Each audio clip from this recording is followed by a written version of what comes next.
آج کی اس گفتگو کا بھی جو موضوع ہے وہ عرض کر دوں، انسانی ضرورتیں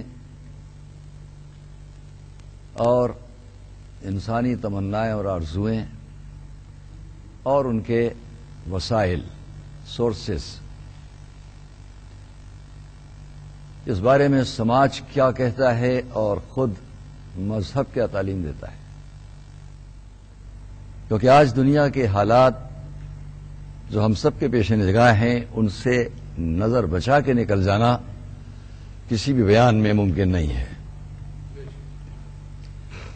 چاروں طرف جو حالات ہیں، جو کیفیات ہیں، یہ مواقع وہ ہوتے ہیں کہ جب شاید کوئی اچھا میسج پیغام دنیا تک پہنچ سکے، کیونکہ ہم یہ جانتے ہیں کہ آج ساری دنیا جن حالات سے گزر رہی ہے ان میں ایک خوف اور دہشت کا ماحول ہر طرف ہے۔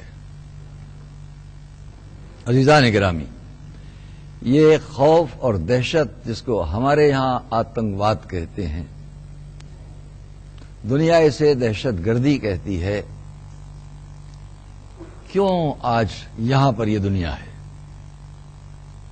ظاہر ہے کہ مذہب کے عنوان کو سامنے رکھتے ہوئے اور مذہبی کیفیات کو سامنے رکھتے ہوئے میں مذہب کی بات کروں گا، لیکن خالی میری بات نہیں ہے بلکہ دنیا کے تمام مذاہب،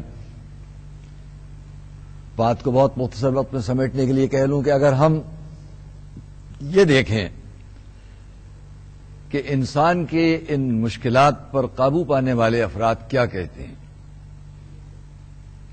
جو انسانی زندگی پر نظر ڈالنے والے ایکسپرٹس، ماہرین، وہ تو ایک جملہ کہہ کر نکل جاتے ہیں۔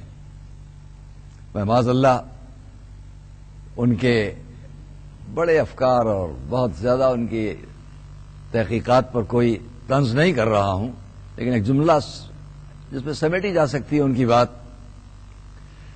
کہ انسانی زندگی کے معاملات کے ماہرین، ایکسپرٹس اگر اپنی بات کہنا چاہتے ہیں تو صرف ان دو لفظوں میں کہ آج مشکلات اور حالات کا دور اس لیے بڑھتا چلا جاتا ہے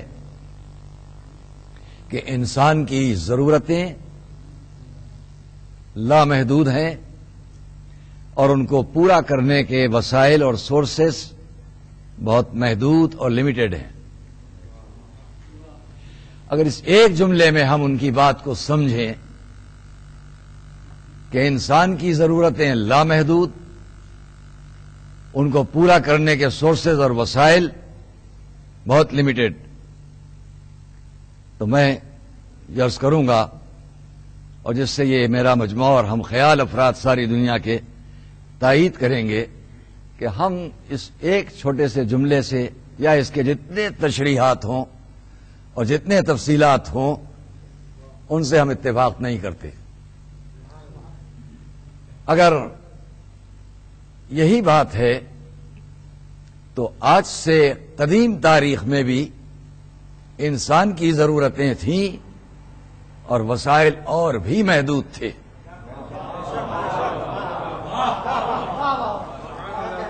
یہ کہہ کر نکل جانا درست نہیں ہے۔ کل کی تاریخ میں بھی 50 سال، 100 سال، 200 سال، 1000 سال، 2000 سال، ساری تاریخ میں ہم کو انسان کی احتیاجیں وہی نظر آتی ہیں، تمنائیں اور آرزویں وہی ملتی ہیں، جبکہ ان کو پورا کرنے کے سورسز اور وسائل بہت کم ہوتے ہیں۔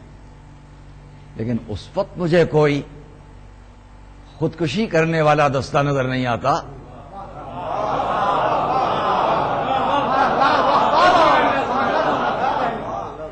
اس وقت مجھے کوئی ہر طرف آتنکواد پھیلاتا ہوا نظر نہیں آتا۔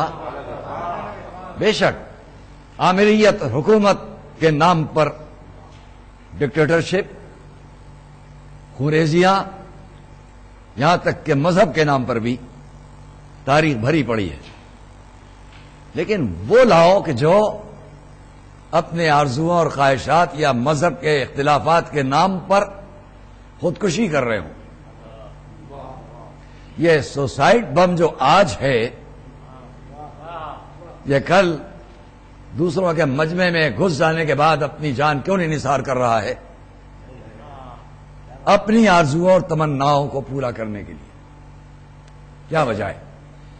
انسان یہی ہے، کل بھی تھا، آرزویں یہی ہیں، کل بھی تھیں، وسائل آج بھی ہیں، کل بھی تھے. تو یہ فرق کیوں ہے؟ میں یہ سمجھتا ہوں کہ آج جس کو ہم سویلائزیشن کہتے ہیں، بڑی سویلائزڈ ہے آج دنیا اور بڑی ترقی کر چکی ہے یہ دنیا. تو معاف فرمائیے اگر میں یہ کہوں کہ انسان اس دنیا میں تو ترقی کر رہا ہے، لیکن اپنی اخلاقی قدروں میں اتنا ہی پیچھے ہٹتا چلا جا. جتنا ترقی کی شاہراہ پر بلند ہو رہے ہو، اتنا ہی اخلاقی گراوٹ کی پستیوں میں چلتے چلے جا رہے ہیں. ساری دنیا میں کالجز، یونیورسٹیز، تعلیمی ادارے، میں خالی دینی مدرسوں کی بات نہیں کرتا جس پر بڑا طنز ہوتا ہے، جس پر بڑا تان و طنز ہوتا ہے. یہ دینی مدرسوں کے اندر سوسائڈ کرنے والے ہوائی جہاز اڑانے کی تعلیم و تربیت نہیں پاتے.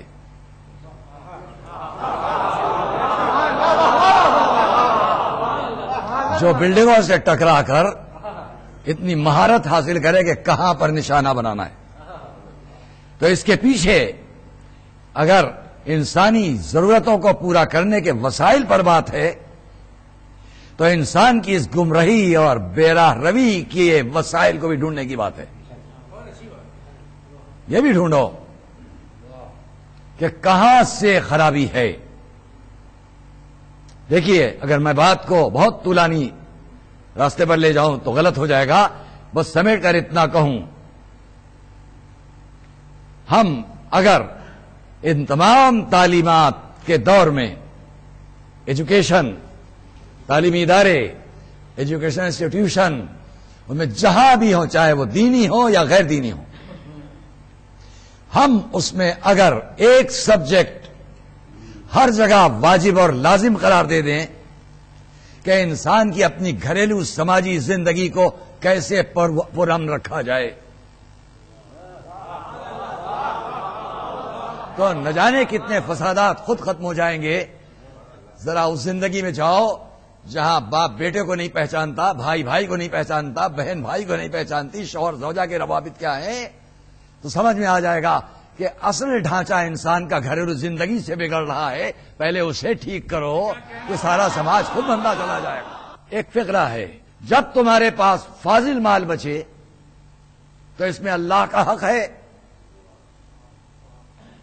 اس میں رسول کا حق ہے، اس میں صاحبان قرابت اور یتیموں اور مسکینوں کا حق ہے. میں ساری دنیا سے پوچھتا ہوں، مجھے یہ آواز دے رہا ہے کہ ان اللہ لہ ملک السماوات والارض، سارے آسمانوں اور زمین میں حکومت اس اللہ کی ہے. وہ آپ سے یہ کہہ رہا ہے کہ جو تمہارے پاس فاضل مال بچ جائے اس میں میں حقدار.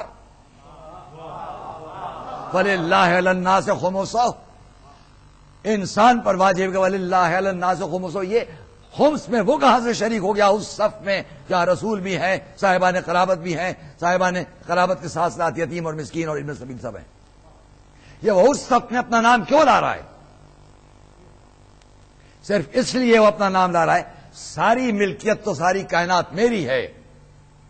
لیکن یاد رکھو کہ اگر کوئی سائل تمہارے پاس آئے تو نہ تم عطا کے غرور میں مبتلا ہونا اور نہ وہ سوال کی ذلت میں مبتلا ہو. اس لیے نہ تمہیں عطا کا غرور ہو اور نہ اسے سوال کی ذلت ہو. اس کے لیے میں نے اپنا نام اس صف میں رکھ دیا تاکہ تم پہچان سکو جو کچھ تمہارے پاس ہے وہ بھی میرا دیا ہوا ہے، اور جو سوال لے کر آ رہا ہے اس کے سینے میں بھی سوال کی امانت میری عطا کی ہوئی ہے.